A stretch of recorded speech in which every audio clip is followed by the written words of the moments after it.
Good evening, everyone. We'll wait for a couple more minutes for your friends to join in, then we'll start.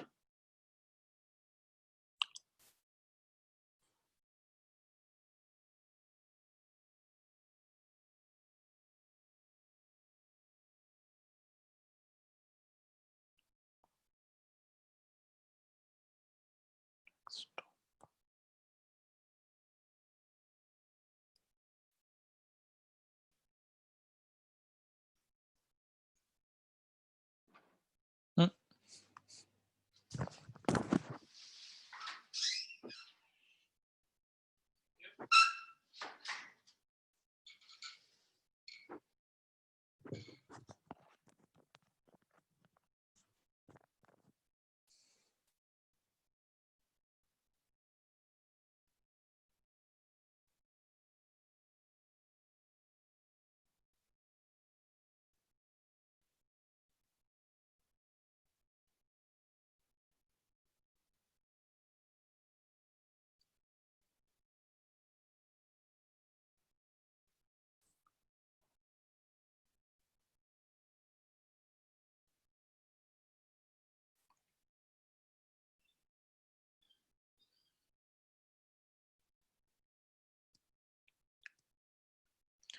Those who are here early, I request you guys to do the set2 feedback. You have the link available here in week 10 as well as in week 4. So just finish up your set2 task. Your feedback is valuable for us. What you think about the unit, tools, the teaching staff, anything. It's quite helpful. I can see only 8 or 7 people had done feedback. So I request you guys to do the set2 feedback. Out of 114, only 11 students have done the feedback. So the rate is very low. Please take 10 minutes of your time and do the set2 feedback.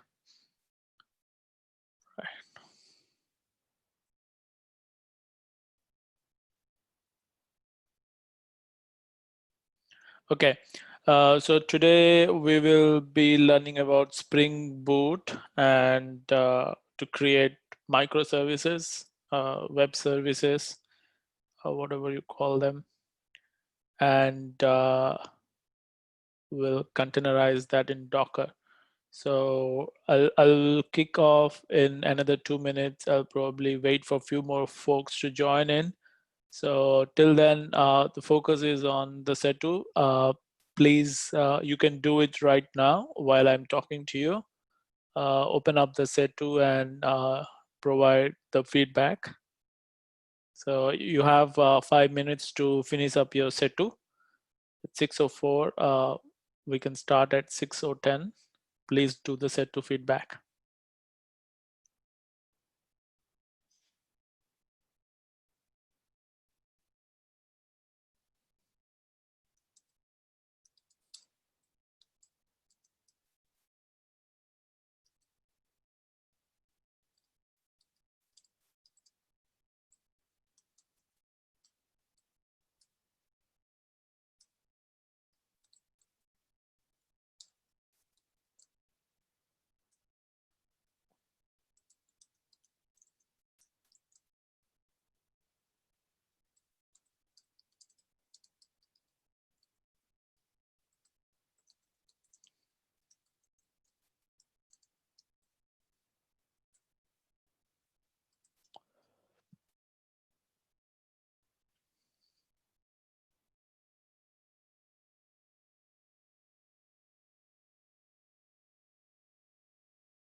we'll create the Spring Boot services and containerize the boot services using Docker. The material is pretty much industry standard materials, and this is going to enrich your understanding on creating web services, scalable web services, and containerizing web services, boot applications, and how to run them in Docker. So we'll just kick off. So before we start, I would like to say a few words of thanks to Varun Pohat. He's from my 2016 batch. He is working in industry. He was tutoring for this unit. He's not actively involved this semester, but yes, he has contributed considerably in creating this material. So as a courtesy, thanks to Varun for providing us some industry insights for this material. Right. So this week, there will be some introduction to what is Docker, what is Dockerfile, what is Maven, not what is Maven. By now, you know what is Maven. And Docker Compose. So there will be three major concepts and to create Spring Boot app. So last week, you understood about what is Docker. Can somebody tell me which file is used, has instructions to create an image?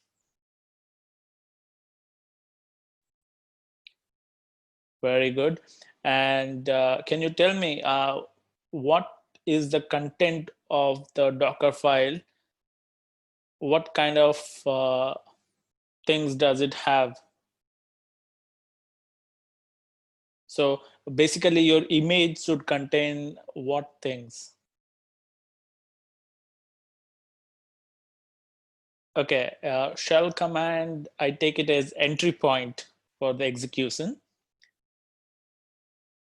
So get required images from Docker Hub. Using those images, build the application and deploy it.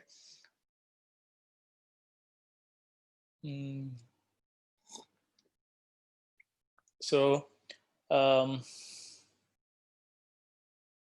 yes, you can get the images from the Docker Hub, and using those images, you can further build on top of the images.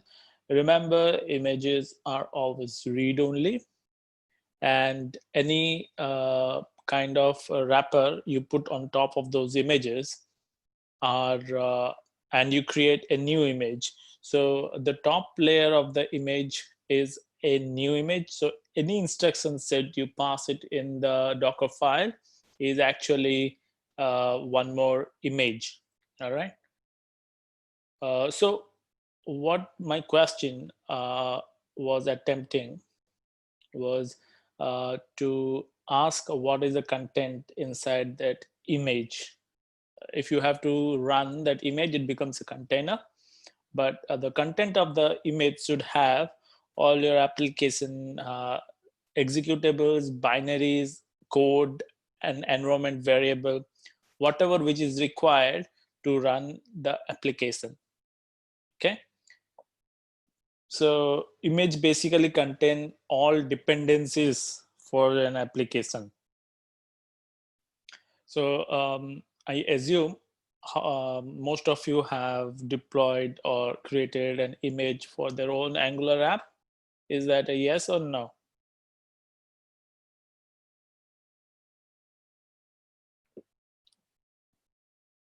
Right. That's very positive. So even if you just focus on creating Angular app and containerizing the Angular app, that's still one part of your full stack. All right. Cool. Let's go to the next slide. So this week there is an introduction to Spring Boot. We'll understand concepts Boot can have for enterprise web applications, and introduction to Boot and Docker. Spring Boot, Docker Compose examples, introduction to e-exam, and some mock exam stuff. All right.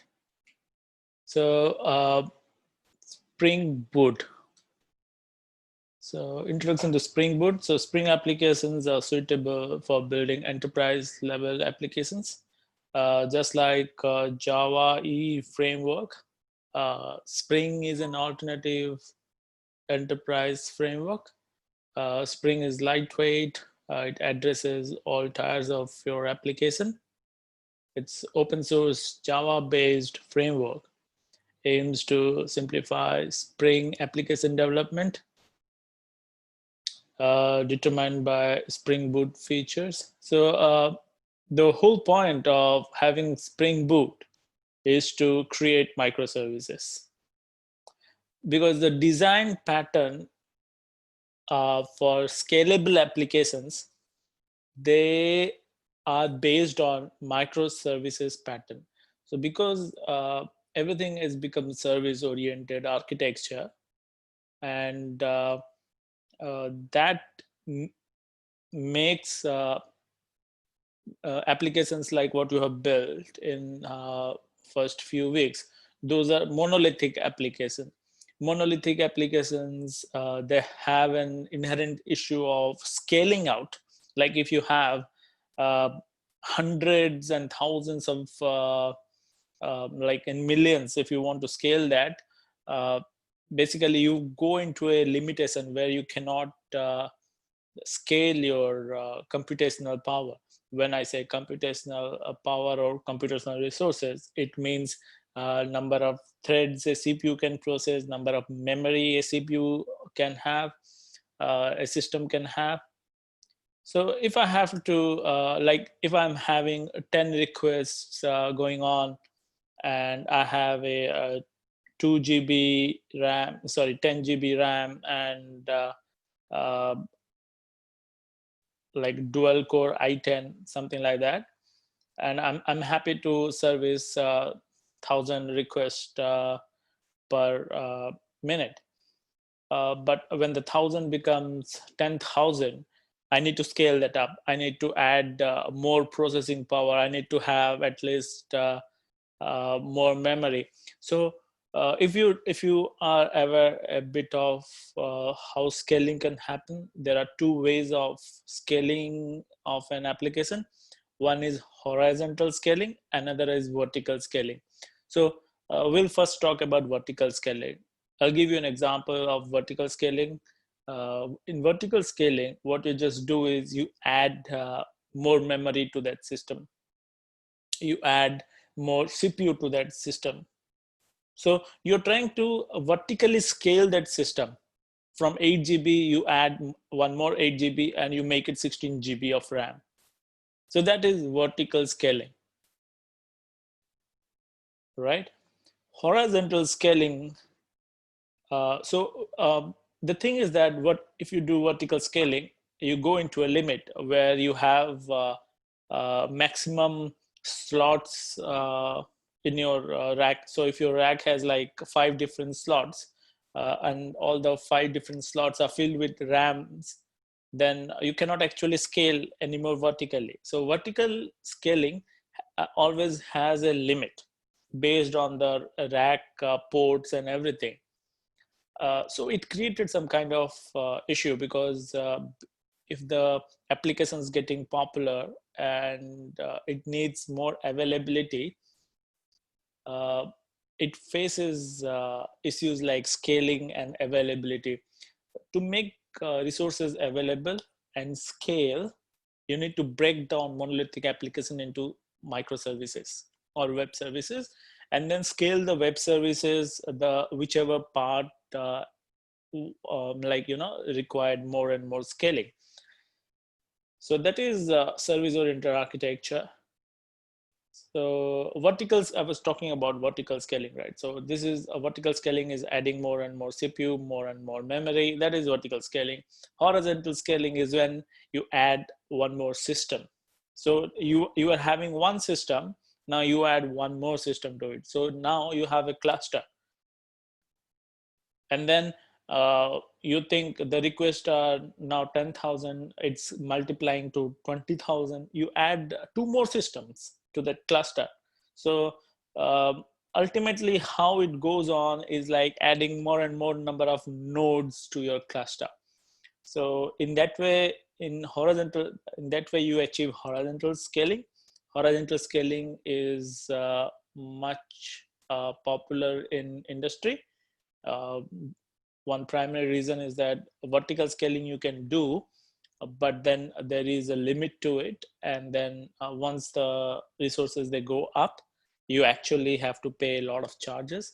So horizontal scaling is a very efficient way. All right. So service oriented architecture, where you create microservices. So the whole point of having Spring Boot is to create web services. And once you create these web services, you can always consume them in your front-end apps. The front-end apps can be an Angular app, can be a React app, can be a Vue app, can be any app. All right. You just an HTML5 also can consume a web service. So that way you actually have this pattern. One way you have a database. Second is you have some kind of microservices accessing and uh, you know creating a channel to your database. And then you have a front end app that could be accessed from a mobile or a desktop or anywhere, connecting and using your web services. So the whole point of having Spring Boot is to create microservices and application composed of multiple small services instead of one whole application. So EJB is still in practice, and it will be in practice.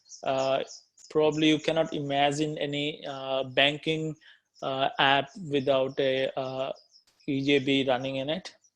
It offers a lot of stability. So some of you might be having doubts like EJB isn't old. No, EJB 1 was old, 2 was evolving, 3 is very matured. Lot of your secure processing apps, they use EJB for your payment systems. All your payment system, they actually PayPal, call it PayPal or anything, they implement servlet, they implement Java based systems for payment processing. So it's not out of date as some of you might be thinking. So from my point of view, what you are learning in this unit is a whole lot of frameworks related to the web, be it JSF, EJB, or Spring MVC, and JSP, or Angular, or Docker, or Spring Boot, and then cloud migrations or cloud deployments. So all these chapters are examinable, and except week 11, which is cloud deployments, but that is for your knowledge, that is for your information, which would help you in getting more exposure to cloud side, because everything is cloud these days. So I'll go to the next slide. So there are some example of Spring Boot REST APIs creating REST services, error handling for the REST services, versioning of REST services, implementing validation of REST services with Boot. Spring Boot basics. One is application configuration, made easy. So we'll have a quick look what is application configuration. So yeah, we'll come to this. And then you have auto configuration. So it saves a lot of work and reduces the development time of your app. If Spring MVC jar is present, then it can auto configure the dispatcher servlet. If the dependency is related to database, it can auto configure your application for database access. The starter POMs, they're easy to find and add common dependencies in your project. And then for the Spring Boot, you have CLI, command line interfaces. You can download and run that. It just wget the boot CLI, and then run the commands to generate the POM files and the project structure. But yeah, something similar, you'll be able to do it using Spring Boot initializer as well.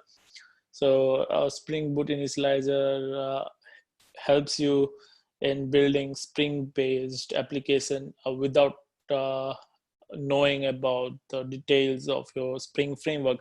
So basically, it is used to create the bare bones or the boilerplate files for the project based on the kind of build, packaging, dependencies, selections. And while we run through the demo, we'll actually go through it. So for auto configuration, if your project has dependencies to connect to a database, then your boot should be able to auto configure your app for database access, and any such dependencies should be mentioned in your POM file. So if you have a dependency to connect to a MySQL database, your POM file should have MySQL connector present there. And you should have either a persistence XML or an application properties to configure your external resources. For a web application or a boot application, database is an external resources. So all those external resources details can be mentioned in the application property file, and then you map the annotation based on your Hibernate or whichever JPA implementation that you have. Likewise, you need to configure your entities based on which JPA implementation is going to manage your entity classes. Hibernate is an open source and a very popular framework for persistence and database management. And we will have an example of it. So I'll show you. Enable auto configure. To enable auto configure, you just need to add enable auto configuration annotation to your Spring Boot application. So when you create your file from Spring Initializer, it actually creates a lot of these annotations for you.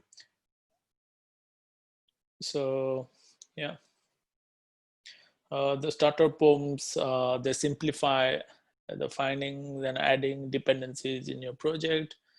So if you have a web dependency, you need to mention it in the POM and automatically get all required dependencies. So the POM file plays a very important part in your Spring projects. Spring Boot knows which dependency versions are latest and stable for each other. And the snapshot versions are relatively stable.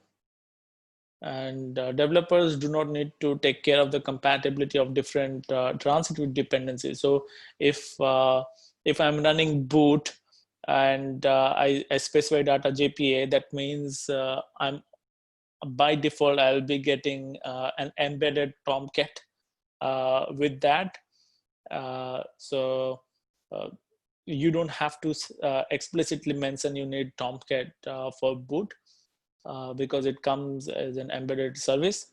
While we do the demo, you'll probably see what I mean. So yeah, so these are the starter POM files, the starter of artifact IDs. And so the starter class is the main executable class, the class which has the main, which is an entry point to your execution. And it should have the annotation Spring Boot application. And then controller, I think you had a very close understanding about controllers in week 8. So this is very much similar. So if you have a class annotated with REST controller and a request mapping, your request mapped with this particular path will be intercepted and will be served by your dispatcher servlet.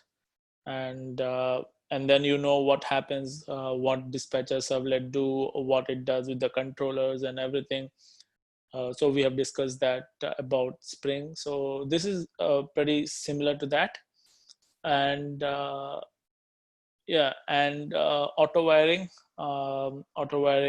a dependency. So if you have a dependency on an external class or an interface to do some of your work, then you can auto wire that. And when you auto wire it, Spring does the inversion of control, creates the interface, the instance and the dependencies, and provides it inside the caller class. So, and then different request mapping. So either you can do a request mapping, provide the request method, post, and then the path or the value, or you can say is at the red post mapping, get mapping, put mapping likewise. So both are same, both are interchangeable. So if you want to use at the red request mapping method as post, value, or path as Pokemons, it's going to be one and same, just two different ways of doing same thing. So it handles a post request from the client. What this is doing is that it calls the method create that returns a Pokemon object. And to this method, what you do is you pass, when you submit a form, you pass a Pokemon object as a request in the body. And what it does is like it adds that Pokemon to the repository and return the object saved in the repository. Similarly, you have the get mappings. So it handles a get request from the client. What this method is doing is finding all the Pokemons from the repository and returning it. So if you notice, the paths are same. It's /API/Pokemons, but the method HTTP method invoked are different.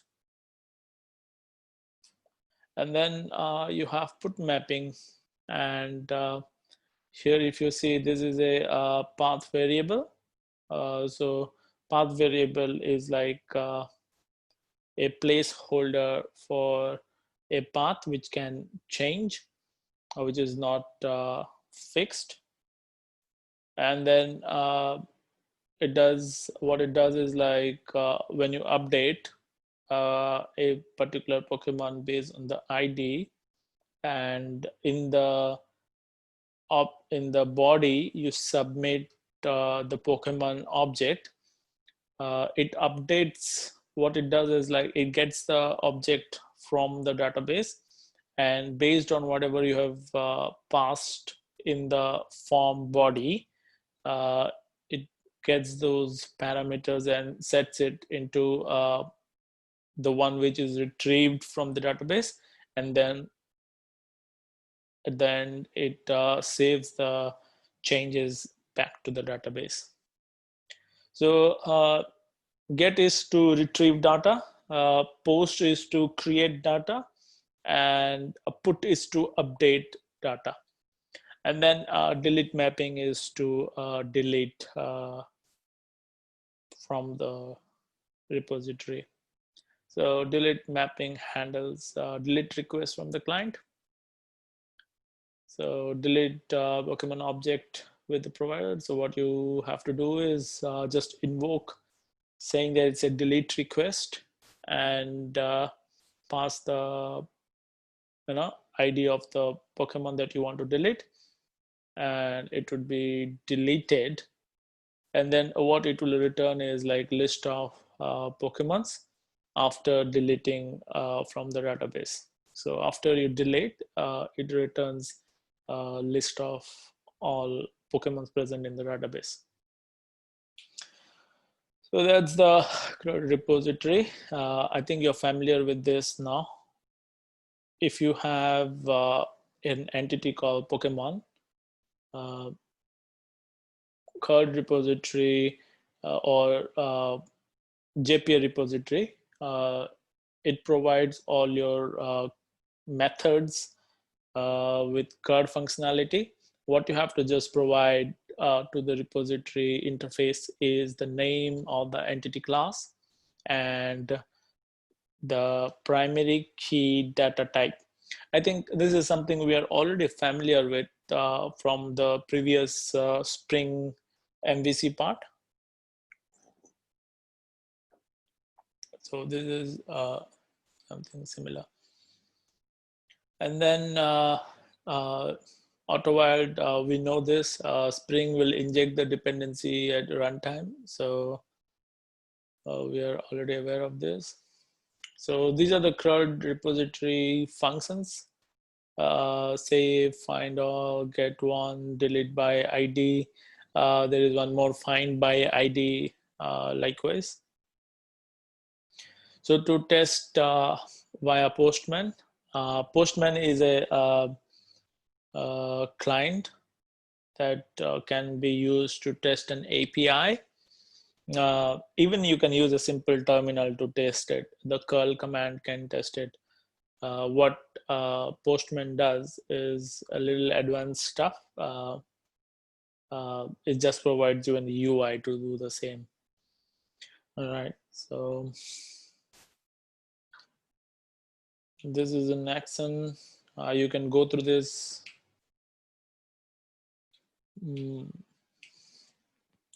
I'm not speaking much about this because during the demo part, anyway, this will be discussed. So Spring Boot with Docker, you can use containers to wrap your Spring Boot application. It's not easy to do, but what you need to do is you understand the building blocks of it. Applications with different languages, system libraries, tools, and environment, we can run them independently within the same infrastructure. Docker resolves these issues by creating lightweight runnable package known as Docker image of your app. Docker container is a running instance of the image. So first we will build a Spring Boot app, and then we will containerize it. Containerize means building an image, but we're not going to build that image. We will let a Docker Compose to build and run the image for us.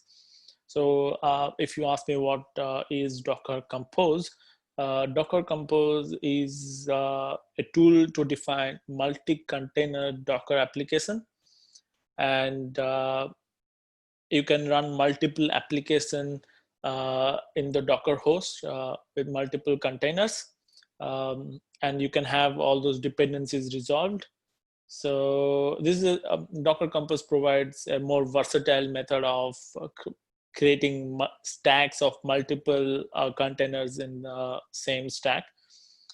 So I'll just share this in the chat.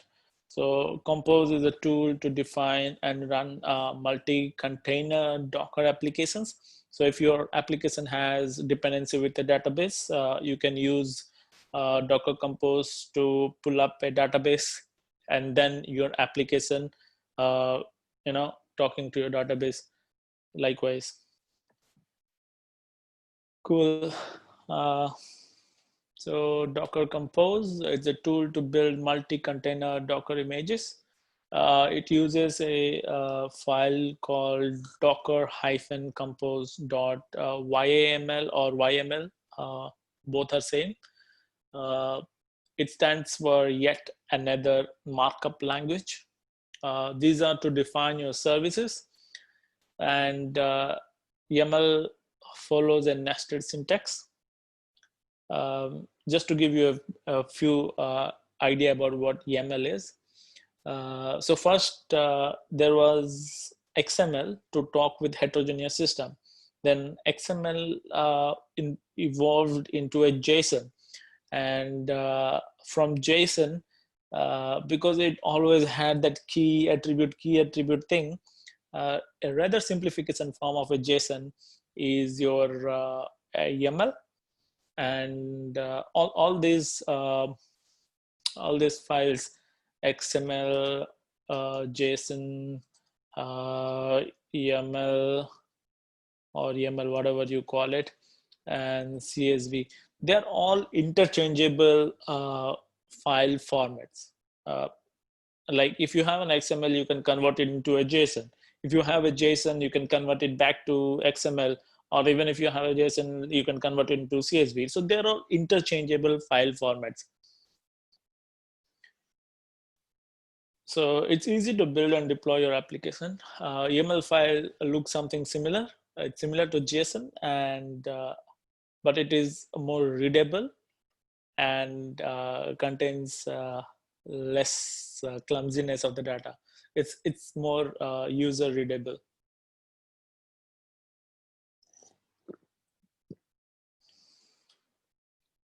So how to use Docker Compose to define build context? You need to use a Docker file.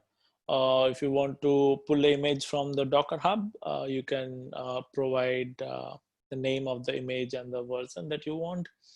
You can define your services that make up the app, and run Docker Compose up command, which will start the app. So there are two things here. One is Docker Compose build. If you have any services defined as to build the image, in that case, Docker Compose build. In that case, Docker Compose build will create the image from the specified Docker file.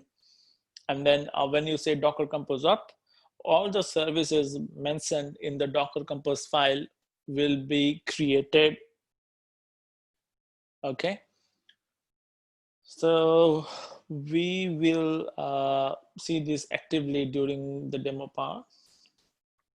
So here we are having a Docker Compose file, which is version 3. So it has two services here. One is MySQL Docker container is one service, and there is another service. The name is Spring Boot JPA app. So this service is created by running the image MySQL from the Docker Hub, and the command uses default native passwords.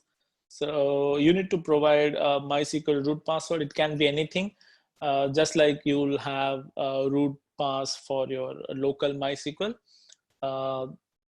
For to use the MySQL image, you need to provide the environment variable MySQL root password. And then this is the database name or the schema name. And then this is just a environment user and a password. And these are the volume in which data are mounted. External data can be mounted to, and they are present inside the specified network. So my network is network. So you have network, volumes, images, and containers in your Docker. And regarding this specific service, this service is created from the image. So this is the name of the image which it is going to use. And this image is not to be used from the Docker Hub, but the context is to build the image present in the current directory. And it needs to build the image from the Docker file present in the directory. And in the environment variable, you're passing to wait host. So in that case, a wait host comes from another open source GitHub project that we would have used in our Docker file, which actually says, which actually checks regularly if a specific service is up or not. So so once this image is created, before you make this service up, it will always wait for the previous service specified here to be up and running. Only then it will start this service. So it will always look for this service to come up and then start this service. And it's saying this specific service, the Spring Boot service, to run inside the container in the port 8080, because that's where your embedded Tomcat is running and listening to. It's 8080. And you're saying you listen to the host port 8087. This is Docker host, which is your local host.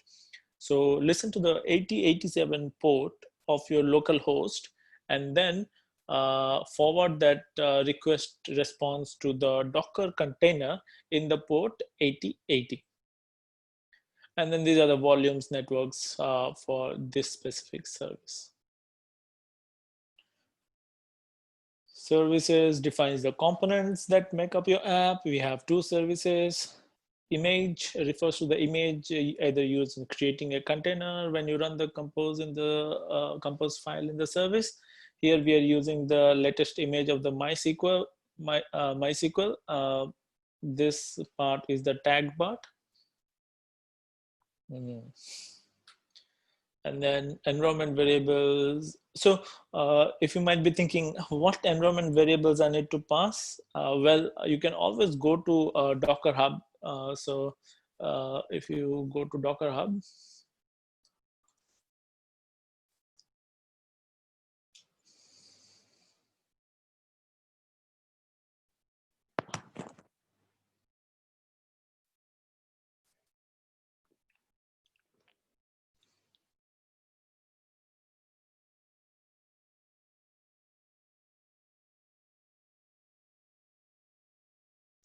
and okay, I have one image here. So I don't need to create a repository. What I need to search is MySQL. So if you go to MySQL, it is very well documented. It will tell you how to run and what. So it says you need to pass this environment variable MySQL root password. In order to run the image, you need to pass this. This is compulsory. Without passing this MySQL root password, you won't be able to run the image. Okay. If you get an option like try in this PWD, so you can actually click on here. It provides you a playbook, a small demo kind of environment where you can try things. But yeah, you can always try it in your local, not a big deal.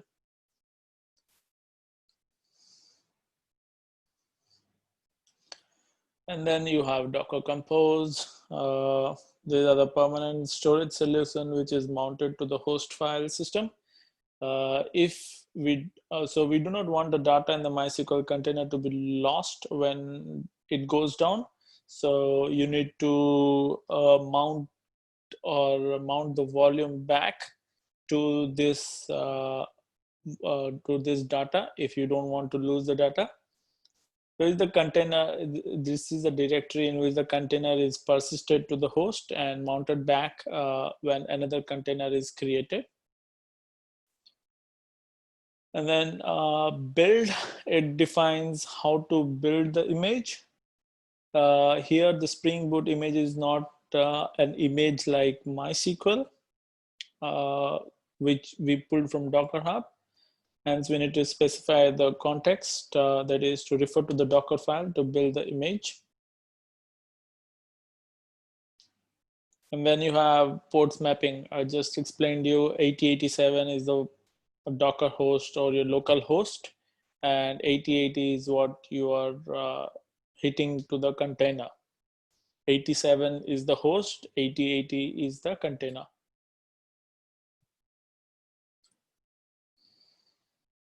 So network, it creates a network. We'll have to make sure that our both the services are present in the same network so that they can talk to each other. So we are creating a network called My Network and make sure both the containers are on the same network. Right, so this is the command, Docker Compose build. Docker Compose build that builds the images defined in the Docker Compose file. Often needed when you change the Docker file or when you change the contents of the build directory. So if you made any changes to your Spring Boot app, you need to build the jar file. If you made changes to your Docker file, you need to, even if you made changes to your build file or the jar file, you need to recreate the image. If you want to recreate the image, you need to run Docker Compose build, and this will build the image. And you use Docker Compose up to create the application stack and all the services defined in your Docker Compose. So Docker Compose up brings the application and all the services defined in Docker Compose YML. This starts the application, also starts any linked services unless already running. If existing containers are running, a change was made to the image, this command will detect a new image and starts it. So Docker Compose down, we did not actually discuss this part in the lab demo because I executed, I manually did remove the stuff. So you can use, after you stop it, you can do Docker Compose down, or even if you are in another terminal, you can do Docker Compose down, it will have the same effect. So Docker Compose down is actually a cleaner way because it not only removes your containers running, but also the network being created. So it removes everything, containers, network, volumes, and images created by Docker Compose up. Docker Compose logs are similar to that of your Docker logs. You can, it's basically an output from the services. Just like Docker PS, you can have Docker Compose PS. The full list of command is present in this list. You can have a look. All right. The final exam will be at e-exam. I think you all are aware of it. Some more information about the e-exam is present in this link. Please go to this and read through the instructions. A mock exam in the format will be available in the Moodle soon, so keep an eye on it. You'll see how it looks like, as well as some types of questions to be asked in the exam. So it would be a good practice. All right, summary is all right. Next week is cloud deployment. We'll go to the studio.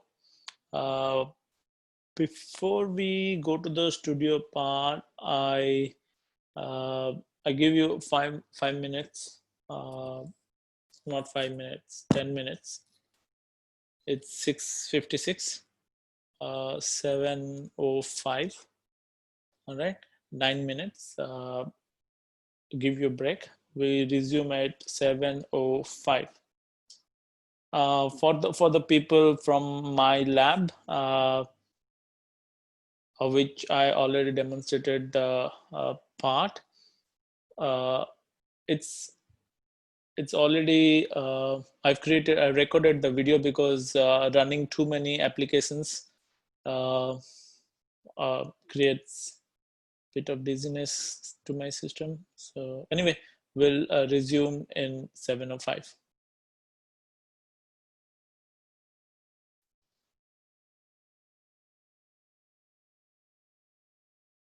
Hi everyone. So for the week 10 part B, where we build a Spring Boot application and Dockerize it. So we're going to have a few dependencies in our project.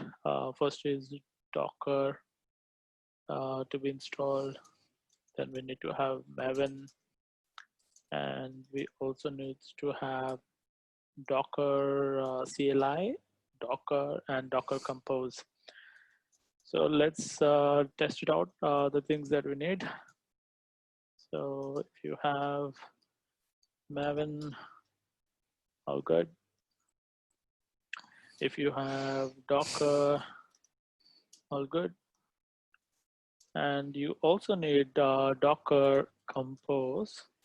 So Docker Compose is to build multi-service containers through one configuration file. The difference between Docker file and Docker compose.yml is Docker file is used to build a single image, and Docker Compose is used to run multiple services in a as a container. So you don't have to pull up MySQL database part one, front end part one. So all you can do it in a Docker Compose file. Just like Docker Compose has three commands: Docker Compose build, Docker Compose up, Docker Compose kill. So we'll see when we go ahead. So right. So these are the dependencies, and we're going to create a project and change things. So for me, I'll close this. I'll create a project in IntelliJ, create a new project.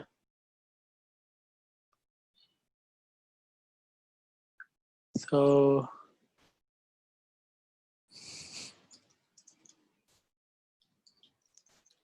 this looks too big. Okay, so the project says kind of project. So earlier we had created static Spring projects, right? And then we had also created projects built up of Maven archetype.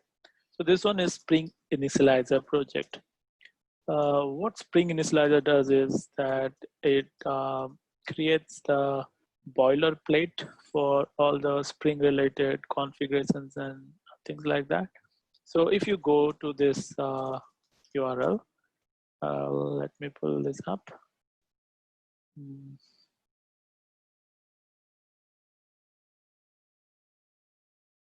So I pull this up, go to spring.io.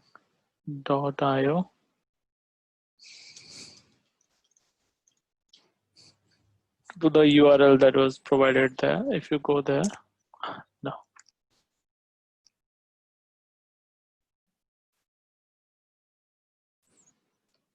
Go to this spring.io and you can see this is the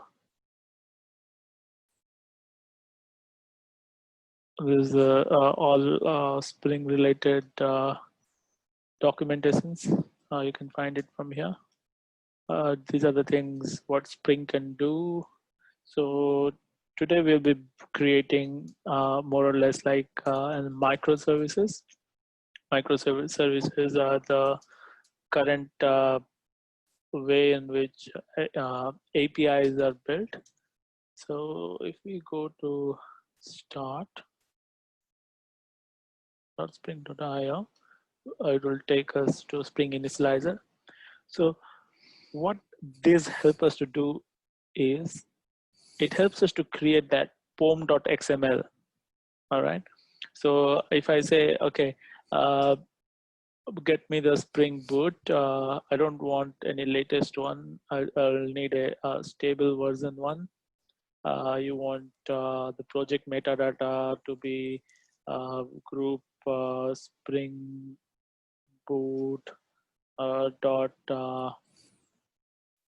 demo, and artifact you want to keep it as lecture demo. Likewise, so this is how it's going to create. And in dependencies, you can add like I need Spring Web, I need Spring Boot Dev Tools, and I need all this. So Vardin is a web UI framework. Similarly, you have Timeleaf and all to create UIs. FreeMarker is also one of them. So JSF, JSP, Timeleaf, FreeMarker, these are all UI technologies, the web page part technologies. So you have a lot of other things here. So we need Spring Data JPA. So once you have this, you can click on generate. It will create that sample boilerplate project, and you can download it. So you want to explore this, you can click on explore and see the project boilerplate. Boilerplate is something which is generated just like when you do Angular GC, Angular generate components, and then it created all those files and everything. So those are all boilerplate files. You don't have to manually create them. So you can see here, so it uses Java version 11. So I'll just close, I'll go back here and find where is Java. Okay, I want 8 and I want packaging as jar. Now I go back and then I could see the related stuff. So whatever I'm looking at things here, the same thing. This is the web part, and this is the ultimate version of IDEA project. Comes with all this related Spring Initializer URL. So it integrates with the Initializer service and shows you what things you can do. So if you click on next, so it basically connects to the Initializer thing. So I'll say I need Java 8 to group. I'll say a demo project, com.lecture demo, and then I keep it as a Maven project, and artifact, I'll keep it as a lec demo, and so I'll just keep it as demo. So com.demo.leg demo. So I'll just keep it as leg demo. That's fine. Doesn't matter. I'll just a packaging name. So if I do next, I need. I'll select all this later. But yeah, this prune. So use a snapshot version because they're a bit stable ones. So I'll choose 1.1.8 and next. So I want to create my project in this directory. That works for me, not an issue. So I'm keeping this in the directory, lab like demo, and finish. So it will create that project for me there.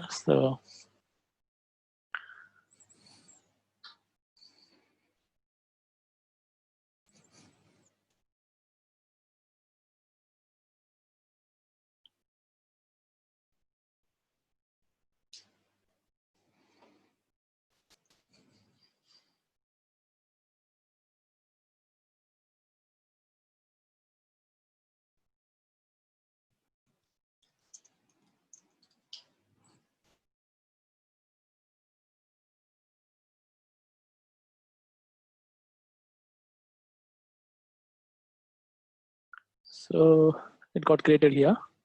This project got created here with the boilerplate files.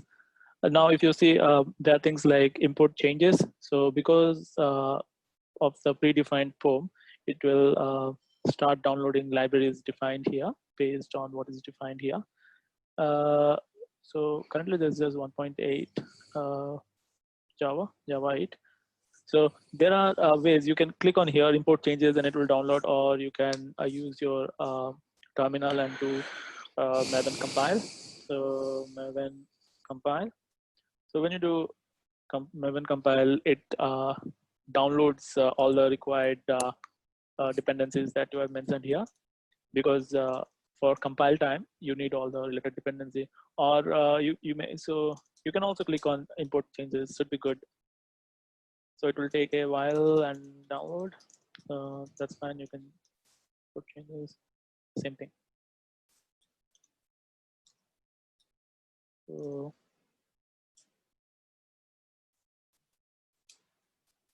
that's good. So once that is done, what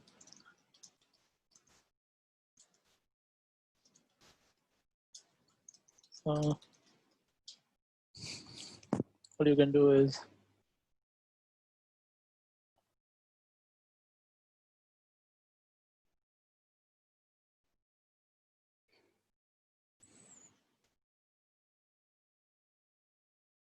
right. So after you have created your project, you need to add some related dependencies here. For the related dependencies, you can go to GitHub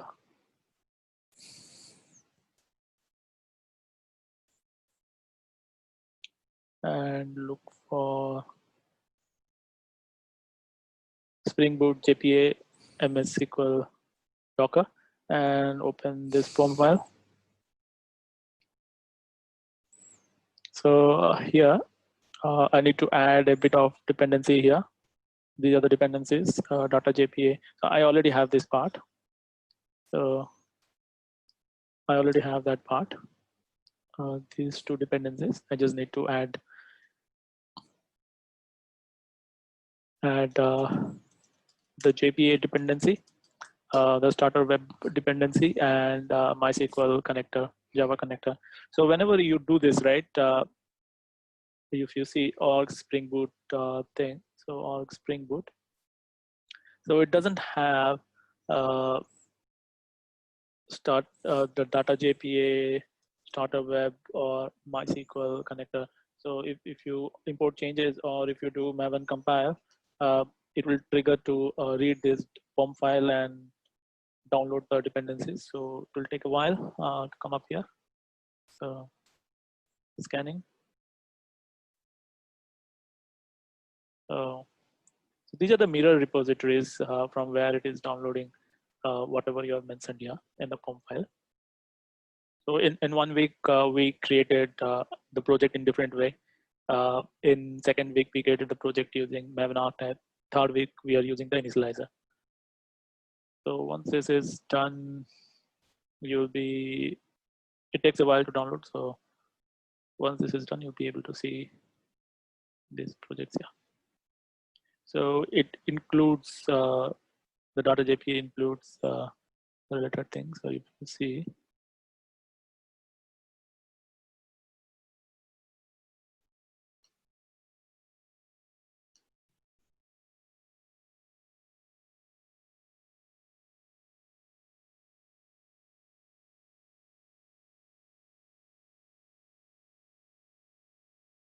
I've downloaded. Yeah, just click on import changes.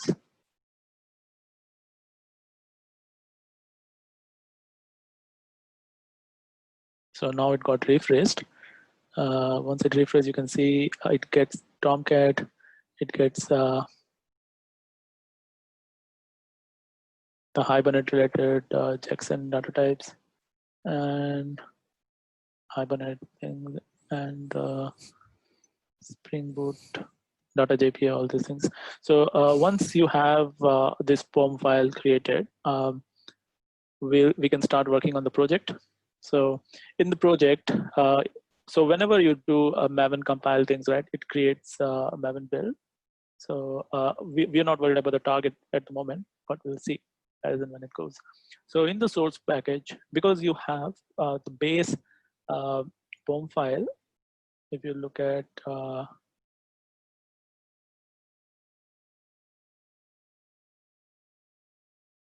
you look at this, right? So it has two dependencies, the main one and the test. So because it has test, we have this test here. So what we'll do is next time we build the artifacts or the packaged jar files, we'll skip them. We'll simply use the main ones and we'll skip the test one. I'll show you when we run those commands so that we don't have to run what is there in the test. So here, by default, it creates an executable main class. So this is where the application enters the execution in the environment. So in the boot, you don't have to specify to run it in a Tomcat or anything, because it automatically creates and runs a Tomcat instance and then runs the application inside that, inside Java, and uses Apache to talk. So you don't need to do that. So it's all done implicitly. You don't have to do explicitly. So this is what you have. And if you look at the project, you need to add controller entities and repository. So this is this code, controller code under the controller package is pretty much very similar to our previous controller. And then entity and repository is, entity is what maps to the database. Repository is what interacts with the database. You basically use a repository method, a repository interface methods to call your database logic, like find by ID, find all, and things like that. So we'll just create the controller, which controls the navigations. Entity, which is like a mapped relation class in your Java. And I think I'll just have some code which I can copy it here. So we'll look into the functional part in some second, but yeah, let me paste this here.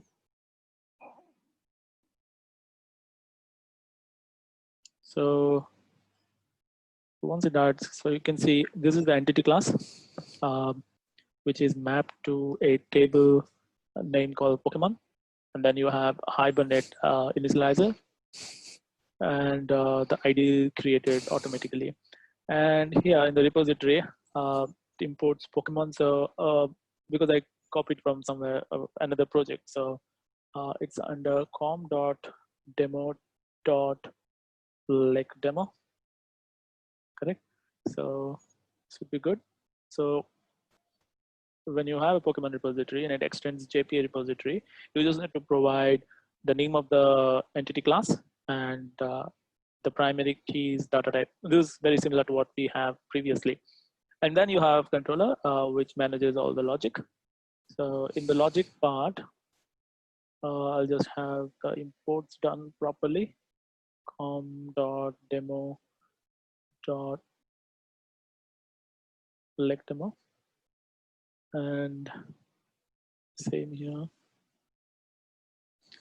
All right. So once this is done, what it does is like any request coming with a pattern / API, Spring is going to intercept it as a part of the inversion of control and call the respective methods. So if you see here, in earlier class, we had the service class AutoWire and service having an AutoWire repository interface. That is actually a better design, but yeah, for minimalistic thing, we don't need to go very detailed. But yeah, for your understanding, this interface, using this interface, you can call all the entity-related methods. So with /API, if I have /Pokemons, it's going to call find all method of the repository and return me a list of all Pokemons. Similarly, if I post something and I pass a Pokemon object in the request body, it's going to save that object. And if I have to update an Pokemon, so if you see, this is a placeholder to pass the object ID. I pass the object ID in the path, and in the request body, I actually post, like I send, put a Pokemon object, and then I get the Pokemon object from the repository and update the name and other attributes based on what is been put. Similarly, delete and get by ID. This is get by ID, where you say get API Pokemons and pass the Pokemon ID. So this is how the APIs will work, correct? So next thing is we need to configure the external resources, that is to connect with the database. So I remember sometime in previous week, somebody, I think someone has asked, are we going to use application properties? So yes, we're going to use it in this week. And what I'm going to do, I'm going to show you. Well, first I want to make it work in my local. So this is my local. I have Pokemon DB created in previously, and I'll create a new schema here. So I'll click on this, and the new schema is lecture demo /db and apply. So yes, I want to create the schema lecture demo /db, and then yeah. So now you have a schema lecture demo with no tables here. That's fine.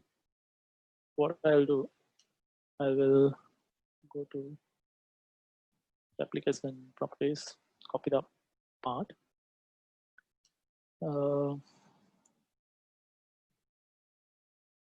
Source, main, resources, application properties. So I want to run it in the local first before I make sure I can. Before I can containerize it. So I will place my external resources variables here. So here JDBC MySQL local host.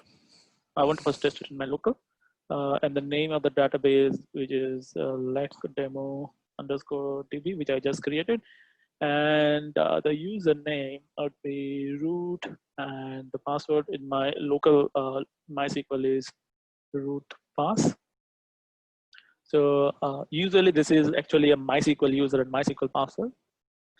And because I'm running in the local, I have one more thing. I need to pass the time zone in the database URL. So I'll check my previous repository, the MVC data JPA. And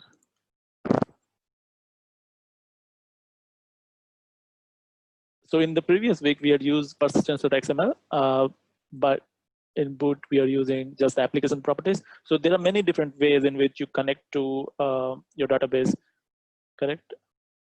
So I'll just need this parameter, server time zone parameter. So, and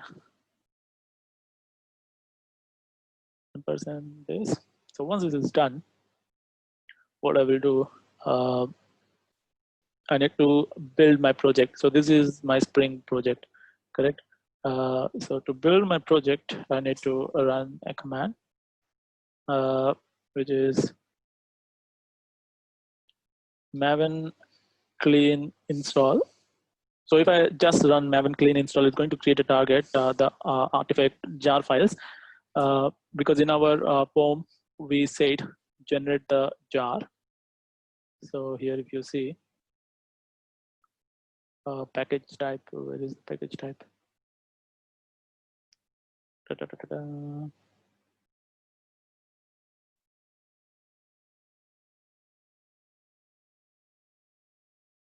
User relative path, group ID, dependency. I think there was a package type somewhere. Let me quickly check that.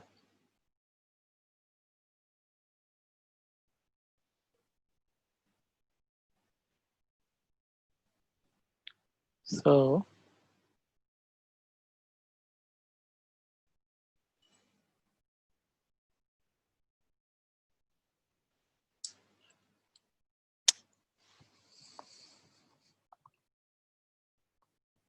I think we provided the package type. It's there somewhere. We'll find it out.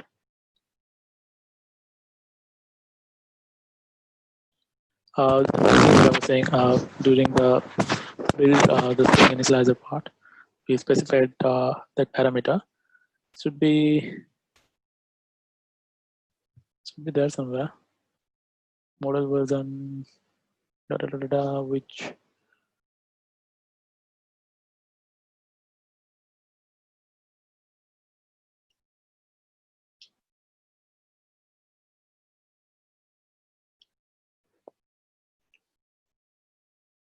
anyway, I'm not going to spend much time on this, but I know it's there somewhere.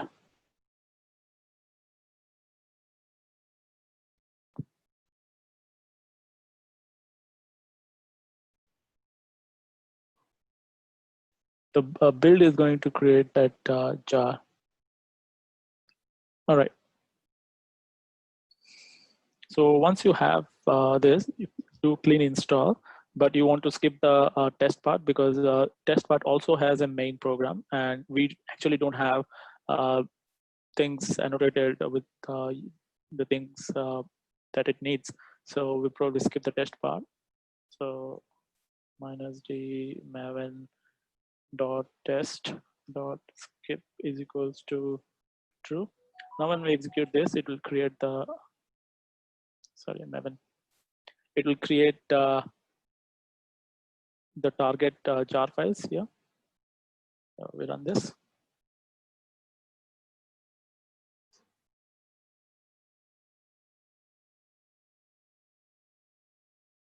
So it is building the snapshot.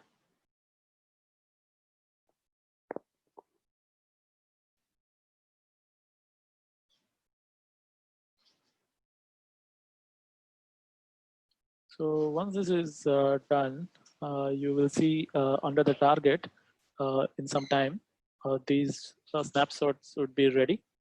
It might be packaging them. I'll give it some time. Yep. So your snapshot is ready. So if you just want to run this, what you can do is jar. So target is directly under the leg demo folder. So I'm under the leg demo folder. So if I do say I want to execute in Java, so Java jar type present under target, and it is leg demo snapshot chart. So if I run this, uh, I should be able to run the project. So Spring is up.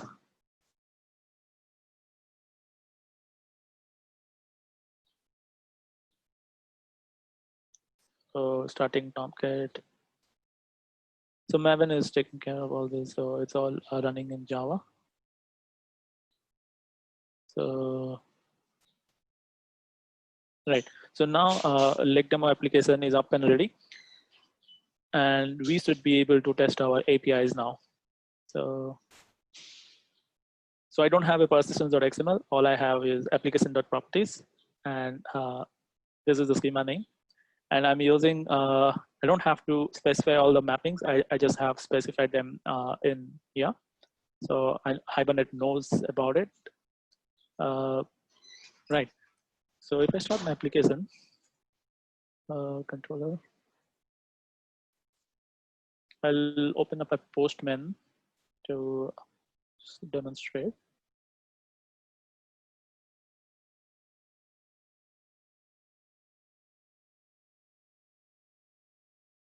So this is my Postman.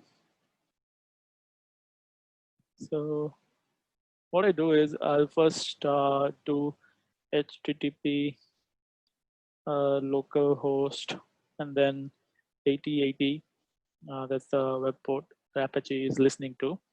And then I say /API and Pokemons. So it's going to call this method. Let's send a request, get a request. We'll see that some initialization happened with the dispatcher servlet and some query translatory functions. And if you go to leg demo and refresh this, you see this Pokemon table is generated now, but it is empty. That's why it didn't return me any rows, correct? So what I'll do is, while this is running, I need to post a Pokemon object. So what I'll do is I will, it's sending me an empty array. So I will change this to post because I need to post something. And in the body, I need to pass some text data or JSON data. I need to pass the attributes. So name and power, which are string. I'll call it name Sunil. So it has to be a proper JSON, Sunil, and power as fire, maybe lecturer. Okay. So if I post this, I don't have to post an ID because it is auto-generated. So this is the form part of the body, and I send.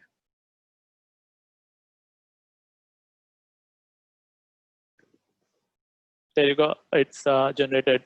Now if I add Varun and as a lecturer and send,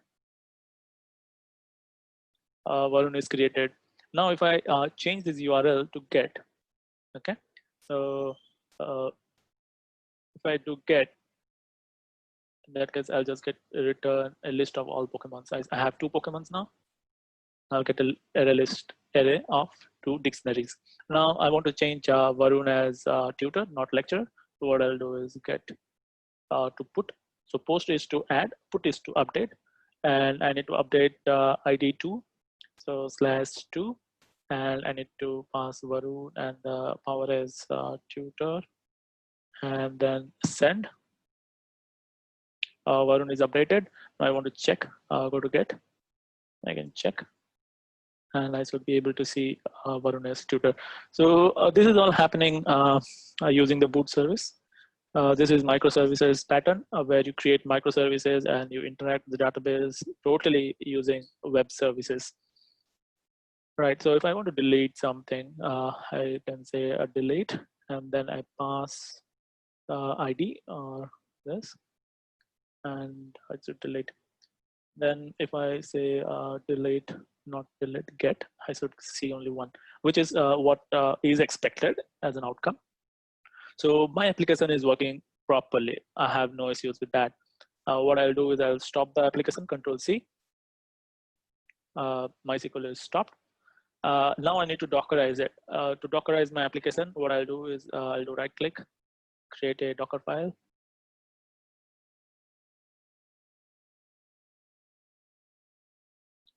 Docker file. Okay. And in the Docker file, I'll have, so this is IntelliJ.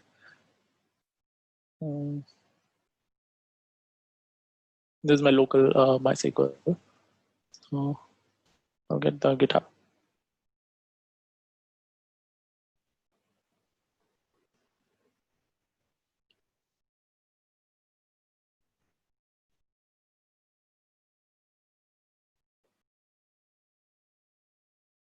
In Docker file, I'll copy this part. So I need to put all my dependencies libraries here. So I need Java 8 and just get a temporary volume. I need to expose 8080 to outside. And this is a custom open source program where it says wait. What it basically does is, like, if you have any other services that's been part of Docker Compose, then it will wait for a Docker Compose to finish the previous services and then run your service. And what I need to do is target, so under my target, I have leg demo snapshot. So this is leg demo snapshot. I need to copy this snapshot generated to leg demo, or you can keep the same name also, doesn't matter. This is in the container. This is in your current local. All right. And then you need to make this as an executable. And then this is the entry point where you execute your Java executable jar file. Okay. So this is our Docker file. And this is how you Dockerize it. But then we're not just going to build one image. We need MySQL also to run in the container. So what we'll do is we'll have multi-services running Docker Compose. So create a file. It's a docker-compose.yml. It's yet another markup language. And in Docker YML, we are going to copy the contents from here. I'm going to explain that.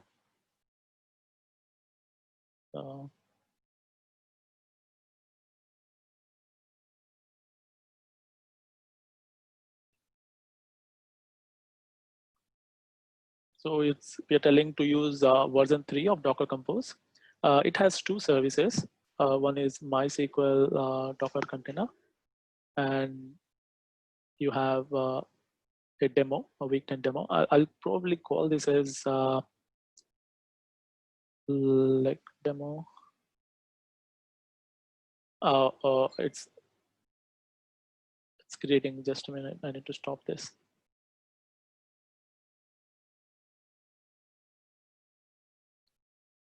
I need to stop this. I just need to use the terminal.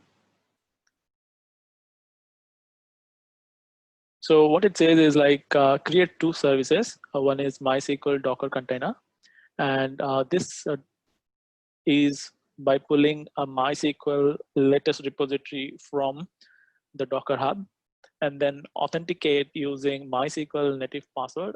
So this would be the root password, or you can have anything that you like. And then this is the MySQL database, and MySQL user and the user database. This is the volume point inside the container where data be mounted, and it be in the my network. And we are going to place the image that we build under the same. So leg demo. So we're going to build this leg demo image. This is the name of the service, leg demo, and we're going to build this image. And here the image was pulled from the Docker Hub. So when we build the image leg demo, it's going to use the Docker file to build that image, and we just went through the part. So what it says is, like, it says wait for the host to be up. So you want want the MySQL Docker container service to be up in 3306 port, and then you run this service in the port 8080. So inside container it is 8080. Tomcat inside inside the image container is running at 8080, and you're saying from your local host you can reach this port through port 8087, and then for all the volumes for this specific service, let's call it select demo, and you want to keep both the service in the same network. All right, so this is Docker Compose file. So before I could use it, I would like to generate my jar file again, because I created this jar to run in my local and not in a containerized environment. So the things that I'm going to change here before regenerating my jar is application properties. So it's not going to be localhost, but it's going to be MySQL Docker Container Service,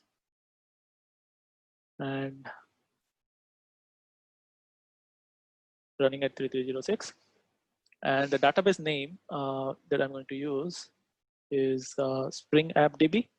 So this DB will be created not in your local, but inside the MySQL running inside Docker container. So I'm going to put that information here. And I don't need to provide the time local information, but I need to provide SSL as false. So I'll remove this part. I'll just give, this is MySQL user. So the MySQL user for this is app user. And the password is test123. So once you have this, you need to generate. So these three files is very important looking at. So once we have all this information created, I will clean and build the jar file again. So I will do maven clean install. This time the jar will have application properties that is pointing to a MySQL running in a container. And how to build the lect demo image is present here. And to make it up and running, we'll use this part, these two services.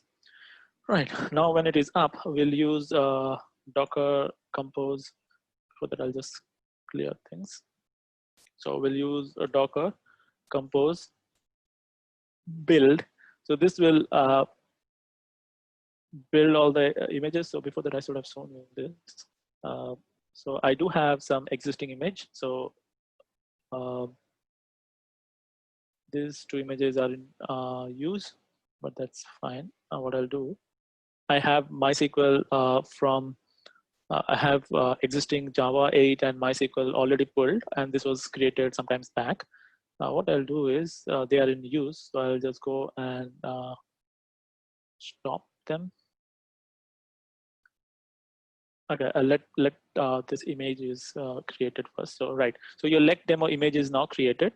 So you can check here, Docker image ls. So you have this image created. So if you do Docker ps minus a, sorry, my bad. Docker ps minus a. So we have MySQL up and running for last 6 minutes, and this is thing. So what I'll do, I'll stop them. I'm gonna stop these two.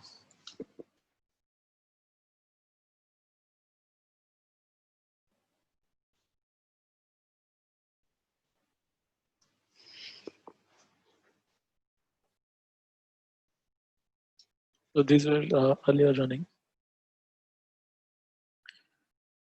I haven't run anything yet, so don't worry. Build is to just build that image, because this was running along with this week 10 demo, not with the image leg demo that we are going to, we just built right now. So nothing common. So right.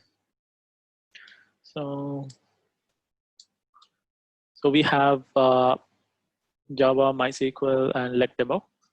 This image was created part of the previous command docker compose build. Now, if you have to run this, what you do is docker compose up, and it's going to run leg demo. So it's creating a container. So if you go through the list in detail, you will see it's starting a MySQL. So this MySQL needs to start, only then leg demo can start, because it needs to wait for the host MySQL Docker container. So if you see MySQL is starting, and it is leg demo one is keep on checking if it is available or not. So after a while, it says leg demo exited, because after 30 seconds, this host was not reachable. Docker container was not up and ready. MySQL was not up and ready. So we'll just wait for a while for MySQL to be up, because MySQL takes a bit of time to up. So MySQL is internally running at 33060 port, and it's locally listening at 3306. This is because of the GPL licenses. So now MySQL is actually up, but leg demo exited. If you want to confirm that, so you can do docker ps -a. You'll see the leg demo exited, and MySQL is running just a minute, and it's running from the host 3306 and 33060 inside the container. So what you got to do is you can gracefully stop by Control-C. So you can see, so now both of them, they exited. And what we will do is we'll run the Docker compose up again. So this is just to see first. So it's starting the Docker container. So starting MySQL, leg demo. So this is leg demo, MySQL. This time MySQL is up. Now leg demo is starting up, which is good. So if you see quickly, MySQL should be up and leg demo should be starting. And leg demo also started. So still starting, it's executing the jar file. So just, all right, so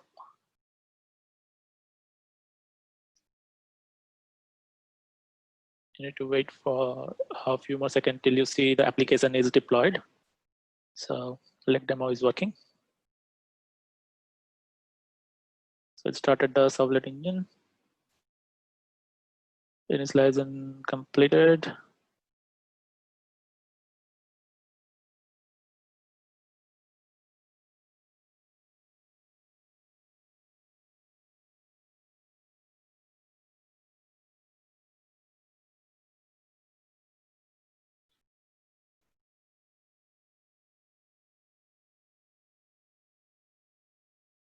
So now when you see started leg demo application, that means now your demo application is up and ready. So leg demo is nothing but your main application here. So once this is up and ready, you should be having both of these running. So if you see, the leg demo is running at 8087 in the local, and it's pointed to 8080 Tomcat inside the container. And 3306, it is listening in the local, and it's pointing to 33060 in the container. So if I pull up my Postman here, and I say localhost 8080, there should be nothing running, because there's nothing running in 8080 local, right? Error refused. But it is running something in 87 in the local, mapped to 80 inside the container. So it will return me an empty thing because it's a GET request, and because the database is just initialized, there is nothing inside the database. So right, so we got a 200 response with empty result set. Now what I will do is I will post some data to Pokemons.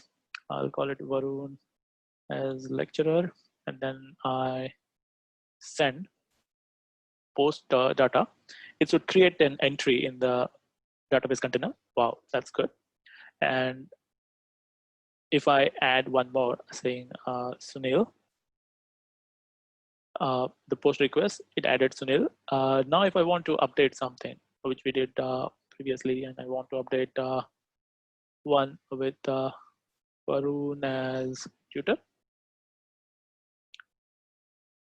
in that case, it will update in the database running inside the container, correct? And then if I do a get and do this, I should see all the content of the Pokemon table inside the container. Now, if you want to go inside the container and see where this data is stored, what you can do is you can use this. So we'll do a little bit of deep diving into the container.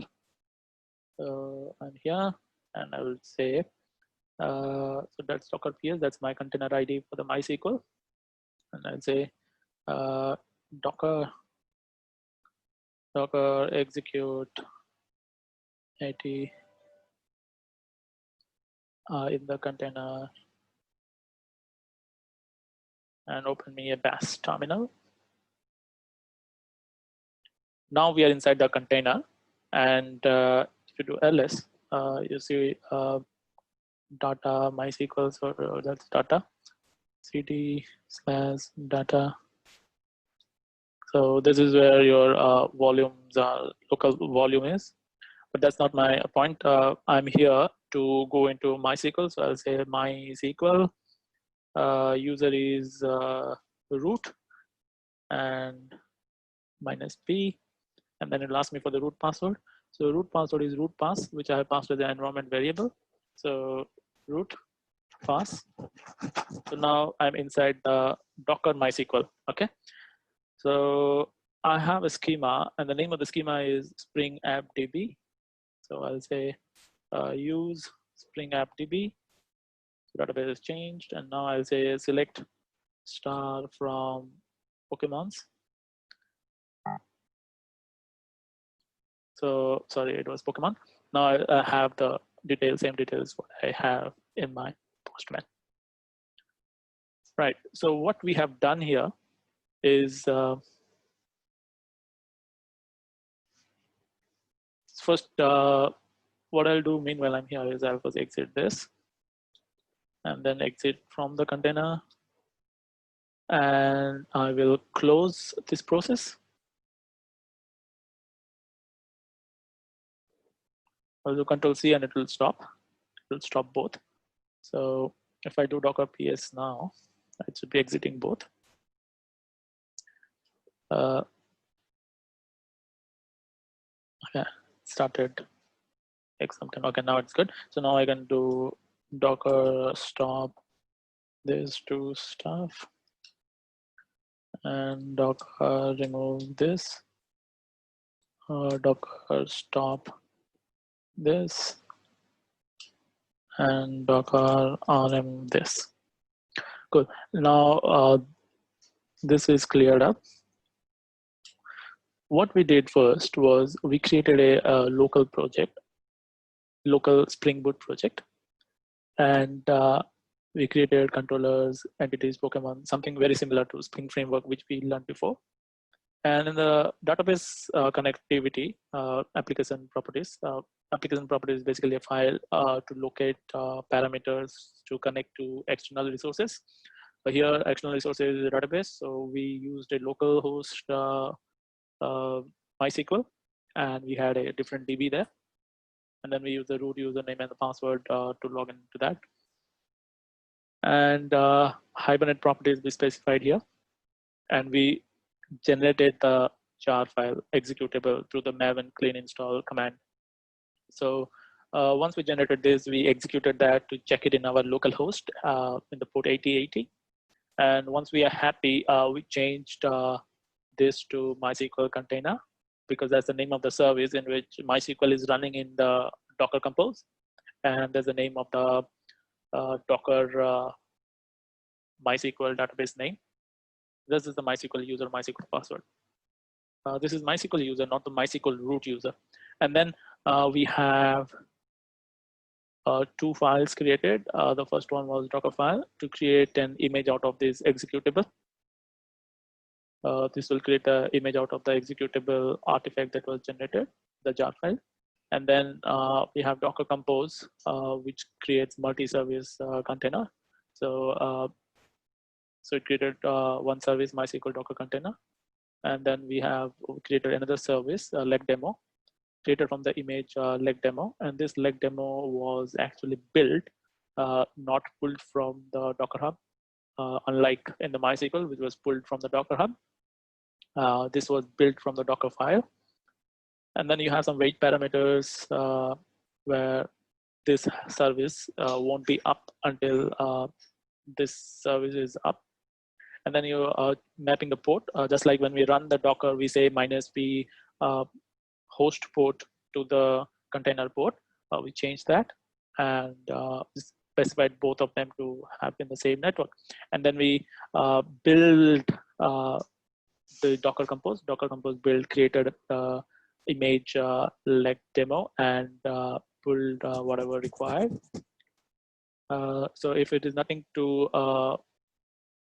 there to build in Docker build, it's not going to build, but we have one service, one image to build in the Docker Compose. So when you do Docker Compose build, it will build this image, and you'll have this image created. Once you have that image created, when you do Docker Compose up, it's going to make the services up and running for you. And once that is up and running for you, you just monitor that both the containers are running. And once you verify both are running, you can run your commands to test your APIs. Yeah, that's all. Thank you very much.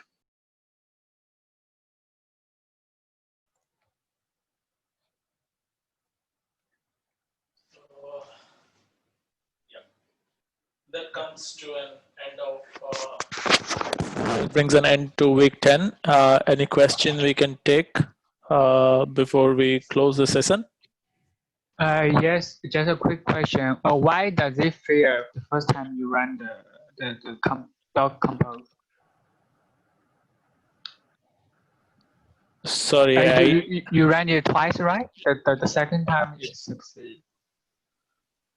I think I missed that part, so I don't know why it fails the first time you run. Okay. So first time I was building my application in my local, connecting to my local database. Oh, you forgot to change the configuration file, right? Is it? No, I was first building my application in my local. Then I promoted it to my container. Oh, okay.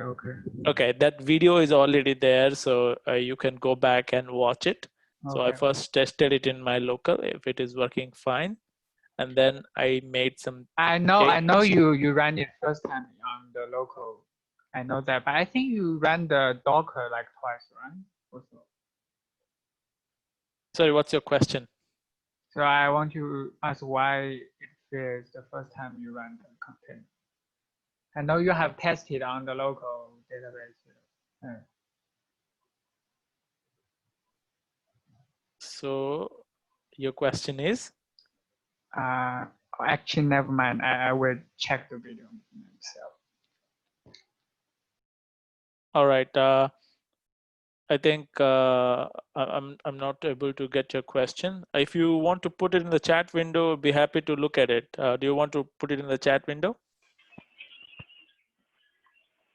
Oh no, never mind. I mean I can check the video later. So yeah, that's okay. All right, no worries. Thank you. Okay. Bye. Thank you. Any other questions? Sunit, I have one question. Yep. Do you want me to attend the consultation next week? So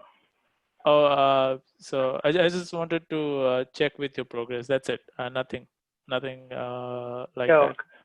Just wanted to see your work. Actually, it is almost completed.